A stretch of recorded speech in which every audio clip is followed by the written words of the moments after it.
ప్రభునందు ప్రియమైన దేవుని బిడ్డారా, ప్రభువైన యేసు నామమున మీకు శుభములు. జీవముగల దేవుని కృపావర్షం మీపై సమృద్ధిగా కురియునుగాక. ఈ దినం అనగా మార్చి నెల 24వ తారీఖు 2026 మంగళవారం హోలీ ట్రింటీ చర్చ్ మినిస్ట్రీస్ వారు అందించు అనుదినామ మన్నా. ఈ దిన మన ధ్యానాంశం వినయముతో సేవ. వినయంతో సేవ. దేవుని వాక్యం చదువుకుందాం అండి. లూకాసు సువార్త 22వ అధ్యాయం 26వ వచనం. మీలో గొప్పవాడు చిన్నవాని వలెను, అధిపతి పరిచారకుని వలెను ఉండవలను. దేవుడు తన పరిశుద్ధ వాక్యం దీవించునుగాక. దేని బిడ్డారు, మీరు అంతా ఎలాగున్నారని, మీ ఆరోగ్యాలు ఎలాగున్నాయి, మీ కుటుంబాలు అందరూ బాగున్నారా? మీకోసం మేము ప్రతిదినం కూడా భారంతో ప్రార్థన చేస్తున్నాం. మీకు ఏదైనా ప్రార్థన అవసరం ఉన్నట్లయితే దయచేసి మాకు తెలియజేయండి. దేని బిడ్డారు, ప్రతి ఉదయం సాయంకాలం మీ గృహాల్లో కుటుంబ ప్రార్థన ఉంటున్నాయా? వాక్యం దినదినం వాక్యం చదివి ప్రార్థన చేసుకుంటున్నారా? దేని బిడ్డారు, ఈ ఉదయ కాలంలో మనం చదివినటువంటి భాగంలో ఈ లూకాసు సువార్త 22వ అధ్యాయం 26 ప్రకారం క్రీస్తు ప్రభు యొక్క రాజ్యంలో నిజమైన గొప్పతనం అధికారంలో కాకుండా వినయంతో సేవ చేయడంలోనే ఉంది. మీలో గొప్పవాడు చిన్నవాని వలె, నాయకుడు సేవకుని వలె ఉండాలని యేసుక్రీస్తు ప్రభు వారు బోధించారు. యేసు ప్రభు వారు కూడా పరిచారకుడిగా వచ్చాడు. పరిచారం చేయించుకున్నట్టుకు రాలేదు, కానీ పరిచయం చేయుటకును అనేకులకు విమోచన క్రయధనముగా తన ప్రాణాన్ని ఇవ్వడానికి వచ్చినట్లుగా ప్రభువారు శిష్యుల పాదాల కడుగుడు ద్వారా తాను ఎంత తగ్గింపగలిగి ఉన్నాడో మనం చూస్తున్నాం. ఇది లోకపు నాయకత్వ ధోరణికి అధికారం చెలాయించడం, భిన్నంగా ఇతరులకు సేవ చేయడం ద్వారానే ఉన్నత స్థానం లభిస్తుందని సూచిస్తుంది. సేవా నాయకత్వం. నాయకుడు అంటే పెత్తనం చేసేవాడు కాదని, సేవకుడిగా మారి ఇతరులకు సహాయపడేవాడని యేసుప్రభువు చెప్పాడు. వినయం ఉండాలి. ఆ హ్యూమిలిటీ అనగా తను తాను తగ్గించుకొని చిన్నవాని వలె, ఒక ఆ చిన్న బిడవలే పరిగణించుకునేవారే గొప్పవారు. అంటే తగ్గింపు. ఎంతగా తగ్గించుకుంటాం అంతగా హెచ్చింపడదామని ప్రభువారు కూడా సెలవిచ్చారు.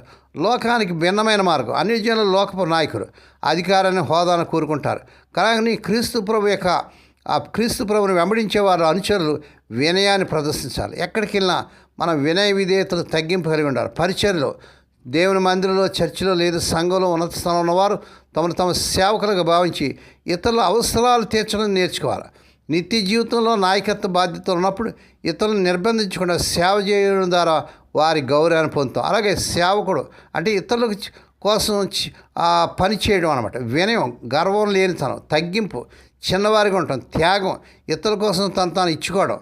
ఈ లూకాసు సువార్త 22వ అధ్యాయం ప్రకారం యేసుప్రభువు తన శిష్యులకు అధికారం కంటే సేవ, హెచ్చింపు కంటే తగ్గింపు ముఖ్యమని బోధించిన సందర్భం. గొప్పవాడు సేవకుడిగా మారాలని కూడా ప్రభువారు సెలవిచ్చాడు.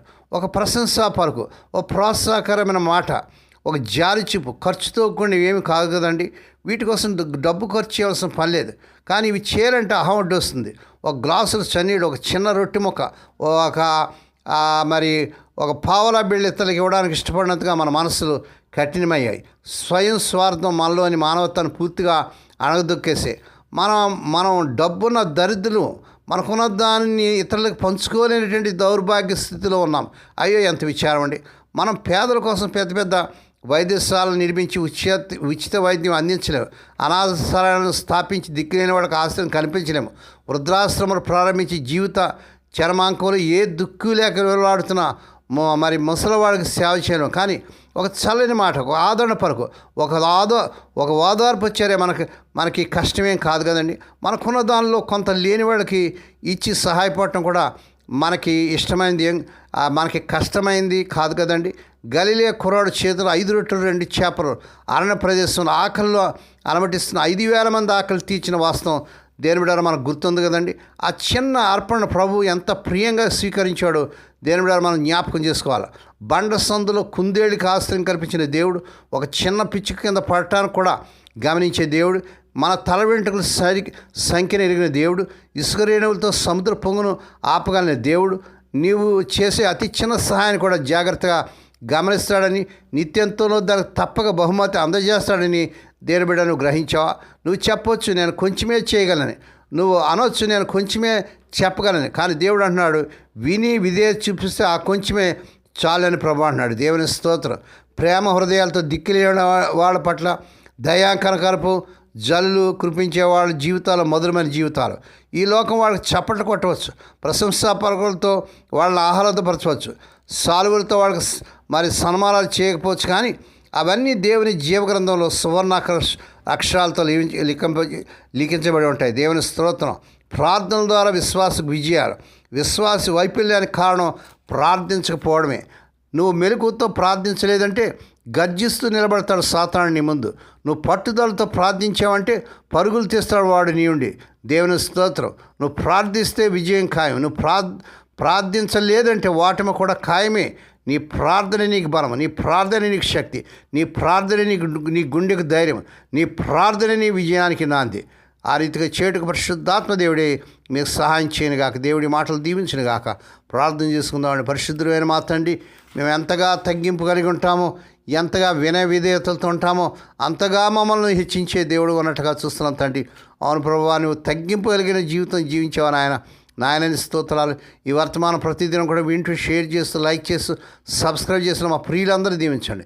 ఈ దినం పుట్టిన దినాలు, వాహ దినాలు, ఆయా శుభదినాలు జరుపుకునే బిడ్డలు కూడా బహుగా దీవించి మరొక సంవత్సరమైన దాయకరెట్టిన బిడ్డకు ధరింపజేసి వారి పట్ల నూతన కార్యం జరిగించండి. రోగులైన బిడ్డలపై నీ ప్రత్యేక రుచి ఉంచినాను. ఈ దినాల్లో నాయన క్యాన్సర్స్తో, ఫిట్స్తో, జ్వరాలతో, రంపలతో, దగ్గులతో మరి ఆపరేషన్లు అయ్యి హాస్పిటల్లో నాయన ఐసీయూలో ఉన్న బిడ్డల కొరకు ప్రార్థన చేస్తున్నాం. ఇప్పుడే కనికరించండి.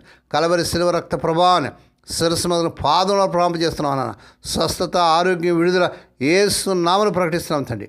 ఏ కుటుంబాలు అయితే తమ ప్రియుల నిద్ర నుంచి మానసిక దుఃఖంలో వ్యాధున్నారు అటు వరకు కావాల్సిన ఆదరణ దయచేయండి. స్వదేశ విదేశాలు ఉద్యోగాలకు తిప్పబడుతున్న ఎవరి బిడ్డలకు ఈ నెలలో అద్భుతం జరిగించాను. వారు అర్హత మించిన ఉద్యోగాలు వచ్చిన గాక. వివాహం కాని ఎవరి బిడ్డలకు వారు కోరుకునే చక్కని సంబంధాలు కుదిరి వారి వివాహాలు ఘనంగా జరుగును గాక. మా దేశాన్ని, మా దేశ ప్రజలను, ప్రపంచ దేశాన్ని, మా నాయకులను, ప్రపంచ నాయకులను రక్షించుకోండి నా తండ్రి. హోలీ చర్చ్ మినిస్ట్రీస్ ద్వారా మారుమూరు గ్రామంలో పరిచయం చేస్తున్న దినదాస్తులను, దాస్తురాను, విధురాను, దిక్కులేని బిడ్డలు, తండ్రి లేని బిడ్డలను జ్ఞాపకం చేసుకొని వారి ప్రతి అవసరం తీర్చమని ఈ దినమంతటి నీ కృపాస్తులను అప్పగించుకుంటూ స్తుతిస్తూ గునిగాడుతూ యేసయ్య పరిశుద్ధ నామమున స్తుతించి గణపరిచి వేడుకొని ప్రార్థిస్తున్నాం తండ్రి. ఆమేన్. మన ప్రభు అయిన యేసుక్రీస్తు వారి కృప, తండ్రి అయిన దేవుని ప్రేమ, పరిశుద్ధాత్మ దేవునికి అన్యుని సహవాసము సదాకాలం మీకు తోడేండి నడిపించి బలపరచును గాక. ఆమేన్.